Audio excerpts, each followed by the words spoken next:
Hello, everyone. Welcome back to the Music Buds podcast. This is episode number 59, and my name is Henry. This week, I'm so happy to be joined by composer Steve Mazzaro, known for just a incredible number of acclaimed projects ranging from Top Gun Maverick to Wonder Woman 1984, No Time to Die, Dune, Dunkirk. It just goes on and on and on and on. Well, Steve, as I was saying to you before, I really am a big fan of your work, and I really appreciate you taking the time to talk. So thank you. Yeah, thank you. It's great to be here. Well, I guess first of all, how you doing overall? Good. I think. Yeah, why not? Yeah. I kind of built my home studio out, so I'm mostly working from home now, and it's just been great. Good. Well, I guess kind of kicking things off, like I know that you have a pretty kind of crazy story about getting started with Hans Zimmer. So how did you end up getting started in music? Like, what was your first, point of like saying, hey, I really want to try and be a composer? Well, I started playing piano when I was 5 years old. And so my parents immediately signed me up for lessons.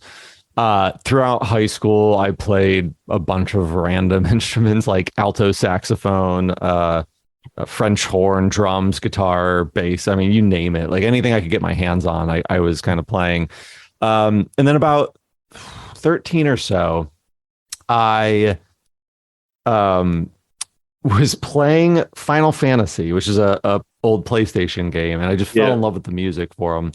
And my parents got me a computer, and I kind of like searched the internet trying to find all the sounds that they would use in those video games, just to kind of like make my own music in that kind of style. Mm-hmm. And so I found them, wrote a ton of music, and I probably did that until I left high school. And then once I left high school, I that was kind of when I realized, I really, really want to do this. Everybody who heard my music kept telling me that it was very, very cinematic and that I should like write music for film. Hmm. And so I kind of looked into that and was going to go to Berkeley in Boston. I think I was going to go to Eastman in New York. I was just looking at a few colleges. And then started looking at the prices of these colleges, and I'm like, I don't know if they're not going to get me a job, having this having this degree. So right. I ended up just moving to Los Angeles based on a comment that a composer that I was a fan of, who basically, told me like, look, if you want to do this, you got to be in Los Angeles. So mm-hmm. I stupidly moved here, found a job as a file clerk, just to pay the bills. Actually at an entertainment law firm, did that of which I've actually worked with some of the directors and producers that we used to represent.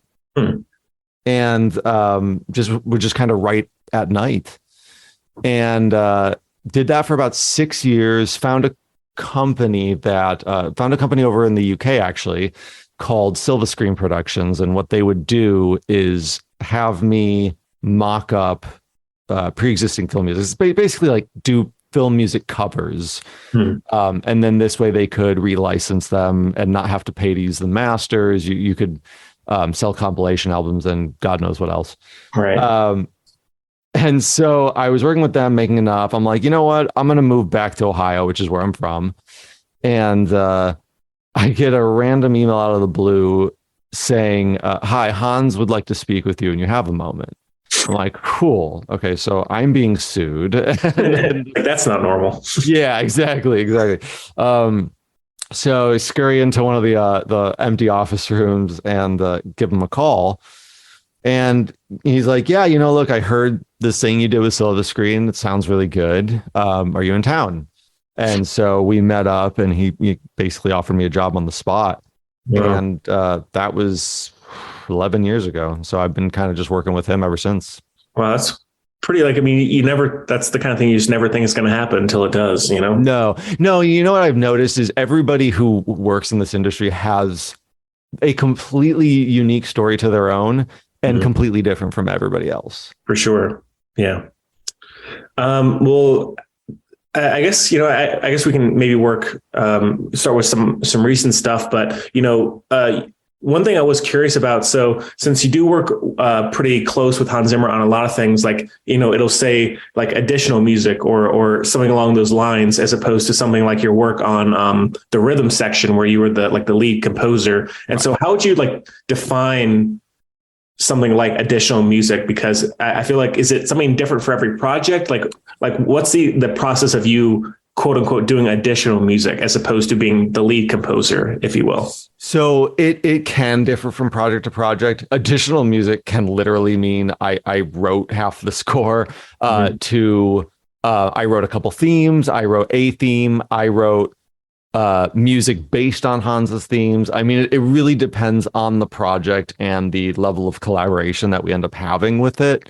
So it's always kind of up in the air depending on what the relationship with the director is, what the relationship with the project is, and it's a vast credit. Let's put it that way. Gotcha.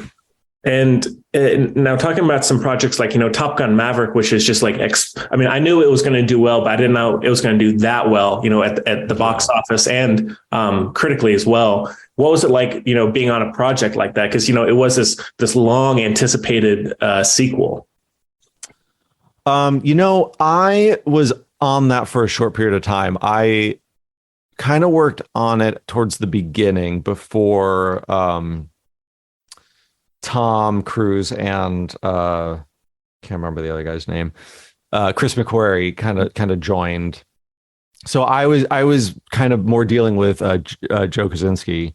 And so I did very little, and then Bond kind of fell in my lap, so I had to hop off, which was weird because I was literally doing Bond in the other room while they were having meetings and for Top Gun. So it's like this kind of strange disconnect. But so to be honest, I wasn't on it a lot. I saw it from afar more than anything.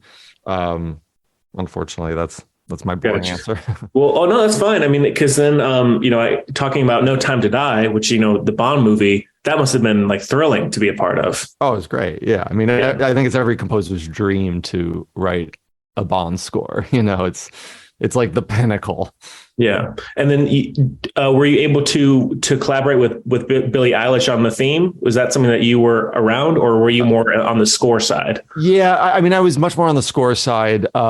We had Billy and Phineas over to kind of just show them the film, and just because they already wrote the song before they saw the film. So there was a much rougher version of the song that, is out today that they produced, which still sounded amazing. And so it was really Hans and this guy, Matt Dunkley, who's another orchestrator and arranger. They kind of took the song and wrote a lot of orchestra around it. And then I think Steve Lipson kind of mixed it and finished it off with Phineas. Okay. And in terms of because again, you have worked with Hans a lot, is that collaboration something that you always really like to have, or do you sometimes kind of like to go off in your own room and do things, or is it a little bit of both? I think it's definitely a little bit of both. I mean, look, Hans is a genius. He's done this for God knows how many years.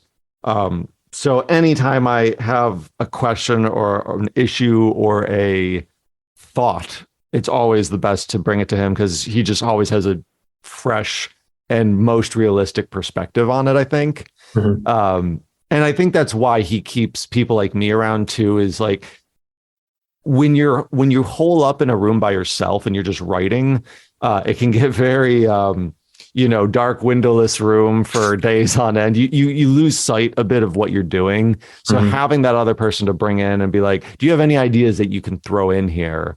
And it just gives a fresh perspective. It allows you to create something that you are a bit more confident that is going to be good, as opposed to you being the only one who thinks that. Right.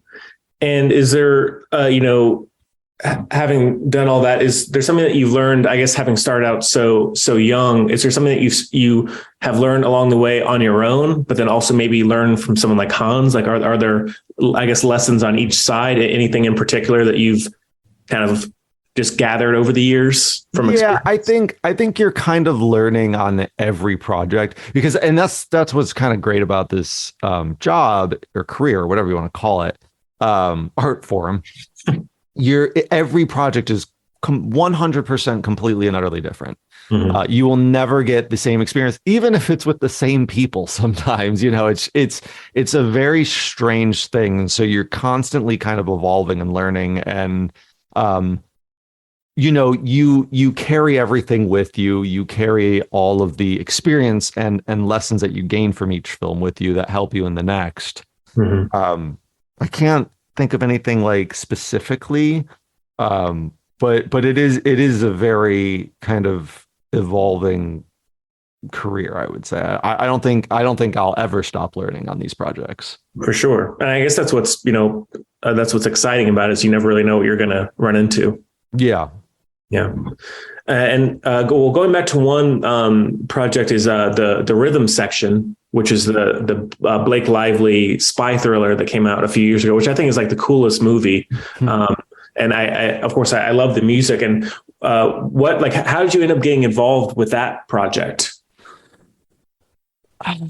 I think, I can't actually remember. I think Hans is a friend of Barbara Broccoli. Barbara owns the Bond franchise. And they were doing this film, the rhythm section, and they wanted us to kind of take a look at it. And they wanted Hans to take a look at it. And Hans is like, well, I know somebody who could do this, which is me. So we literally flew out to London for a day and a half and met with them, watched the film, and then literally flew right back. And I kind of started writing some stuff. And that was kind of it. I mean, it was a quick turnaround. I think they were just trying to figure out, what to do with the film. The film was apparently much, much darker, if you could imagine, than what it was. Yeah, I know. And so they kind of wanted me to put a little emotion into it, more than just straight dread and just horrifying nonsense. Right. So I think that was, like I said, it was pretty quick. And then I imagine that's probably how, we ended up doing Bond. Yeah. Gotcha. And do you enjoy because, whether it's working with Hans or not, the amount of variety in the projects is pretty, at least that's something that I would really enjoy. Is that something that helps keep it fresh? Do you sometimes also, is there a little bit of fear there at times where you're like, oh, geez, I haven't done a Western or I haven't done a sci-fi movie or something, where there's that kind of initial dread? Or is it just the variety is here, something completely new? I can't wait to see what I can come up with. Look, every project has a blank canvas at the beginning of it. There is nothing but dread on every project at the beginning. But yeah, I mean, as far as styles and genre go, yeah, it's great to be able to kind of spread your wings and do tons of different things. I mean, when I did Boss Baby, I was writing funk music. I don't know how to write funk music, but I figured it out, or at least I feel like I figured it out. Maybe somebody else can tell me I haven't. But yeah, it's great. And especially with, I think, the films that are being made today, it's all over the place. I mean, we're doing films like Dune, and then coming from Boss Baby, I did Army of Thieves, which again is like a mixture of Bond and like almost an animated film or something. It's it's a quirky Bond, quirky heist Bond or something. I don't know. We're always also looking at these films and going, cool, we're doing a sci-fi movie. How do we not do a sci-fi movie that everybody else has done? How do we do something different and come up with something that is unique and bold but still serves the same purpose? Right. And because I know, again, it can differ for every person, but with, having, probably spending 10 hours, or more, and, in a studio, are you someone who listens to music while you're on a project, or do you like to kind of be away from all of it so you're not accidentally being influenced by something? Or are you watching movies? Like, what are you doing to kind of keep your mind, I guess, fresh, but not necessarily copying or derivative? Yeah, it's funny. When I first started with Hans, I would always shut off my car music when on the way home, because especially during those periods, I was pulling like 12 to 14 hours a day and 7 days a week for like 4 months straight. I mean, it was intense. And by the end of that day, the last thing you want to hear is, it's not even for influence purposes. It's just like literal ear fatigue. Yeah. And you want to like just not even numb out, but you just don't want anything there anymore. So I've kind of adopted the principle of, I don't really listen to music as much anymore, which is a little sad. Every now and then, we'll listen to some video game music, my wife and I, just because we're nerds. But majority, I don't really. We'll watch TV shows, we'll watch movies sometimes, not terribly often. We will play video games because that's just like our little, guilty pleasure, let's call it. But I think, it's hard to describe because music is such a creative process that any input, it's not that it influences you, but it can fatigue you to some extent. Right. And now, because there are so many projects, are there any, because it could be anything from Wonder Woman or Dark Phoenix or Hacksaw Ridge. Are there any projects in particular that you either found really, really challenging over the years, or you maybe had more of a part to play than you initially thought? Are there any big standout ones that you look back on every so often, say, man, that was crazy experience, the best experience, or anything along those lines? If you want crazy, I would go Dunkirk. That was by far the most obnoxious, because somebody, and I feel like I will never get the answer who, came up with this idea to constantly over the course of the film be increasing in tempo. And so I don't know if you know what a shepherd tone is. A shepherd tone is a pitch that keeps going up, and a low iteration comes in quietly, but increases in volume and keeps going up. And so it's this feeling of this never ending sound that is just constantly rising. Right. And so we wanted to do that with rhythm in the same way, where it just feels like it keeps getting faster and faster and faster. And if you watch that movie, you might not even realize it's happening, but that's where all the tension is coming from, is because this thing just keeps speeding up and speeding up and speeding up. When in reality, it's kind of just like looping in a circle. But because you don't really, because it's like an oral illusion, you kind of don't realize it. So, which sounds all great until you get into the technicality of trying to figure out how to produce it. Because what ended up happening is there was never a second of silence in the film. So we mapped out the entire film, this template of tempo. And what ended up happening is when they work on these films, they make a lot of edits. They'll take scenes out, they'll move scenes around, they'll cut frames out of scenes. Any single frame edit that they did means we had to redo the entire film to match, to hit all the points towards the end of the film, because the second we messed up that, basically we were writing an hour and 20-minute piece that anytime anything was edited, we had to kind of redo a little bit. It was an absolute nightmare. Well, I mean, it's, because I love, Dunkirk is, one of my favorites. And I think the score is amazing, and, everything about the sound design. But I feel like even the first time I saw it, I just feel like this must have been an absolute like pain to make, even if it was fantastic. Yeah, it was hard to say the least. There are a lot. And, there's a lot of things where it's like, sometimes you just want to try something like, oh, what if we did this, and so it became, oh, okay, well, let's figure out how to redo everything up to that point to fit it in, and then like fit it in. And I'm not saying that the music necessarily changed, but the tempo changed. So the music may have had to change a little bit here and there. And it's hard to like put into perspective on why or how it was difficult, but just take my word on it. It was very difficult. Sure.